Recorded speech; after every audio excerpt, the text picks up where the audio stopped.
Hello guys, welcome back to my next video. तो आज मैंने सोचा कि अपनी नीट जर्नी जो रही मेरी 3 साल की, जो वो मैं आपको डिस्कस करने वाला हूँ और आप लोगों को बताने वाला हूँ कि मैंने कैसे प्रिपरेशन की और क्या क्या प्रॉब्लम्स आई जो कि आप लोगों को भी इस टाइम पे फेस करने को मिल रहा होगा।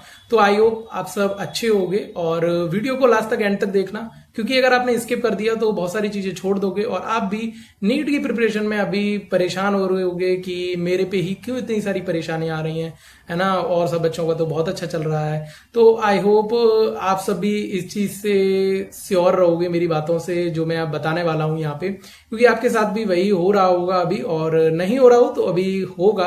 तो इसलिए आप सब लास्ट तक वीडियो को एंड तक देखना और खूब सारा प्यार देना, ठीक है। और जल्दी से जाओ लाइक कर लो जाके और चैनल को सब्सक्राइब कर लो जाके। आप लोग सब्सक्राइब नहीं करते हो, प्लीज जल्दी से जाओ सब्सक्राइब करो। और बाकी का आप सब कैसे हो कमेंट करके मुझे जरूर बताना, आपकी प्रिपरेशन कैसी चल रही है वो भी कमेंट में बताना। बाकी स्टार्ट करते हैं अपनी वीडियो को। तो नीट का प्रिपरेशन मेरा 3 साल कैसा रहा, जो कि बहुत ज्यादा कठिन भी रहा, बहुत ज्यादा अच्छा भी रहा। कभी कभी दिन अच्छे भी थे और कभी कभी बहुत परेशानियां भी आई, क्योंकि मेरी हेल्थ थी वो भी उतनी अच्छी सपोर्ट नहीं कर रही थी मेरी पढ़ाई को लेके, है ना। तो मेरे साथ क्या क्या परेशानियां आई वो मैं बताऊंगा, और मेरी प्रिपरेशन कैसी हो रही और मैंने कैसे एग्जाम को क्लियर किया और मैंने कैसे अब मैं आगे काउंसलिंग करवा रहा हूँ, वो भी चीजें सारी प्रोसेस नेक्स्ट वीडियोस में आती रहेंगी, ठीक है।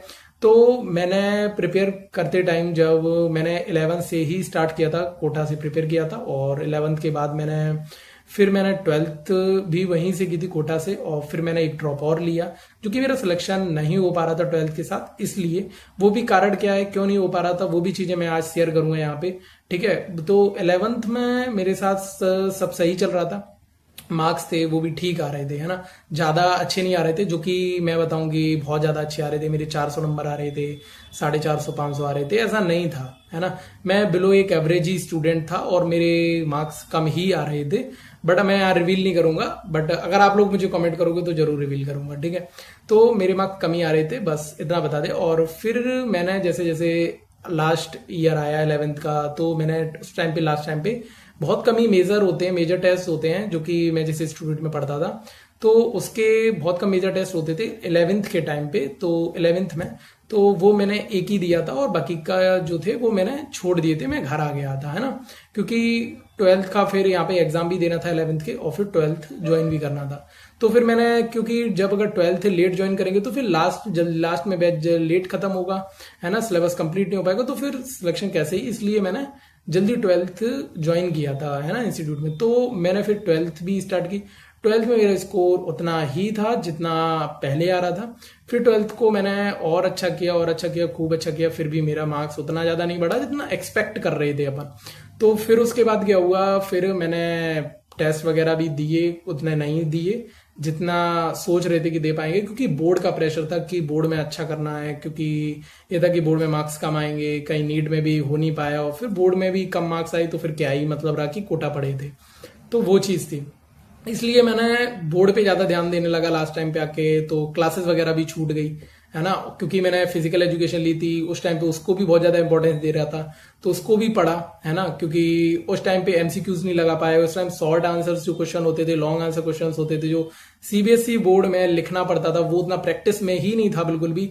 हो सकता था मैं अगर प्रैक्टिस नहीं भी करता तो शायद किसी में भी कंपार्टमेंट लग सकती थी, क्योंकि मुझे नहीं आता था लॉन्ग आंसर लिखना, क्योंकि 11 से ही प्रैक्टिस वही थी कि एमसीक्यूज बेस्ड टिक लगाना, है ना। अगर माइंड में थोड़ा सा भी क्लिक किया तो टिक लग जाता था, तो आंसर सही चला जाता था क्वेश्चन।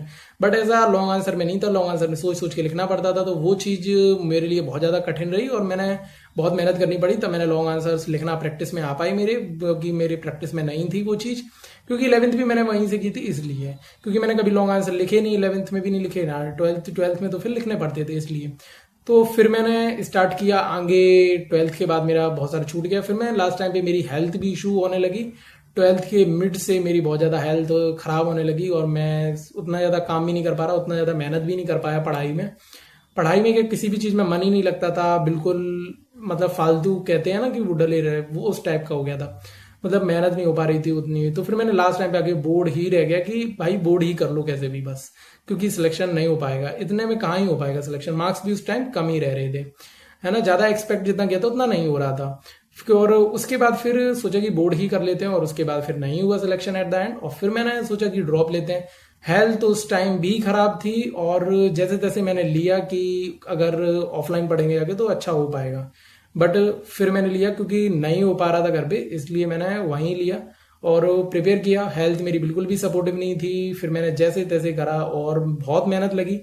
तो मेरे साथ अब वो चीज़ नहीं हुई कि गॉड गिफ्ट वाली की एकदम से हो गया, है ना, वो चीज़ नहीं हुई, है ना। मेहनत की, बहुत ज़्यादा मेहनत करना पड़ा, घर पे भी बार बार आना पड़ता था दवाई मेडिसिन लेने के लिए, क्योंकि हेल्थ इतनी ज़्यादा खराब थी, पूछो नहीं, है ना। तो फिर जैसे तैसे हुआ, फिर नीट का पेपर दिया, उसमें अच्छा मार्क्स आ भी रहा था, जो कि मैं वीडियो डाल चुका हूँ, अगर आप लोग चाहोगे तो मैं उसके ऊपर डिटेल बात करूंगा फिर से, ठीक है। तो ठीक ठाक स्कोर आ गया था, चांस था कि हो रहा था, नहीं भी हो रहा था वैसे, है ना। तो फिर मैंने रीनीट दिया, तो उसमें बिल्कुल चांस था कि हाँ हो रहा। तो आज आपके सामने वीडियो बना पा रहा हूँ। तो ये मेरी जर्नी थी, और प्रिपरेशन में बहुत कठिनाई आई, जो कि आपके साथ भी होगा। अगर आपकी हेल्थ नहीं दे रही होगी तो फिर आपके मार्क्स नहीं आ रहे होंगे, अगर आपकी हेल्थ दे रही होगी सपोर्ट तो कहीं ना कुछ प्रॉब्लम आ जाएगी, बट आपका सिलेक्शन में बहुत कठिन होगा लेना, है ना।